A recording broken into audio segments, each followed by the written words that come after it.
నమ శివాయ. ఓం శక్తి సదాశివం. తిడ్డిమ గ్రామం నుంచి మీ పేరు? శివాల్ మన్మథరావు గారు. చాలా మనకి మంచి గుడ్ న్యూస్ చెప్పాడు ఆయన. గురువు గారు ఒక్క రోజుకి 3 కోటలు 4 కోటలు మందు వేసేసేవాడును.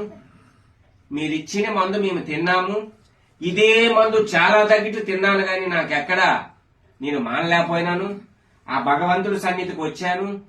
మీరు ఒక మంచి మనసుతో ఆ పసరిచ్చారు, ఆ మందు ఇచ్చినారు. మీరు చెప్పిన ప్రకారంగా నేను పాటించాను. నేను నా కుటుంబం సత్యశ్యామలంగా ఉండాలని మళ్ళీ అమ్మవారి కాడికి వచ్చినాను. మీరు ఆ మందు తాగినాక మీ మనసుకి ఏమనిపించింది? ఇప్పుడు తాగాలనిపిస్తుందా వద్దనిపించింది? మందు అయితే తాగాలనిపించట్లేదు గురుగారు. నాకు ఉన్నటువంటి సెకండ్ అంటే రెండో ఒక కోరిక ఏంటంటే నా భార్య పిల్లలు నేను దూరం అయ్యి చాలా సఫర్ అవుతున్నాను. ఒకటోది నా భార్య ఈ మందు వల్లనే నాకు ఉన్నటువంటి కుటుంబానికి దూరం అయ్యాను.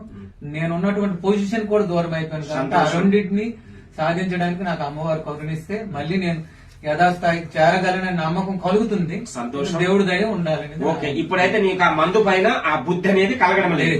రోజుకు 4-5 క్వార్టర్లు తాగే వ్యక్తి తానే స్వయంగా వచ్చి తన కలిగిన దక్షిణ కూడా ఇక్కడ ఇచ్చి నాకు ఆ మందు ముందు పెట్టినా కూడా అసహ్యం కలుగుతుందని చెప్తుండండి. ప్రతి కుటుంబం కూడా అలాగ ఉండాలని ఆ అమ్మవారు ఒక ఆశీస్సులు తోడు ఉండాలని మేము చేసిన వాళ్ళు వ్యక్తులు వాళ్ళకి మేము ఇచ్చే మందు సంజీవిగా